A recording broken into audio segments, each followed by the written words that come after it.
Alright, so let's get started. Cool, so if you have your footage and your song, go to titles and put the custom title over your footage.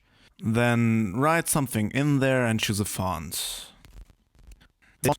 Cool, so if you have done that, you need to look at your song and find the first beat. So in my song, the first beat starts right at the beginning. So now we'll show you how this basic technique works. It actually works always the same. So you go 2 frames ahead of the beat. So right here, go to the video inspector, right click transform and add keyframes. Then skip 2 frames. Make it like 5% bigger here at scale. Then again skip 2 frames. And type in the size you had at the beginning. So it was 100%. And now we can see the text moves to the beat. The next beat is right here. So again, go 2 frames ahead of the beat. Add keyframes, skip 2 frames. You can also make it like 10% bigger, so like this. Then skip 2 or 3 frames. And then you don't need to scale it back to your initial size, so mine was 100%. You can also make 105%.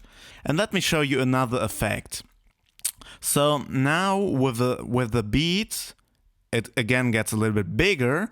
And then it goes back to 105%, which is not its initial size, but we can see now it got bigger with the beat. Boom, and it's a little bit bigger. And this effect we can again use at the next beat. So go here, go 2 frames ahead of it, click transform, add keyframes, then skip 2 frames. So we are right at the peak of the beat.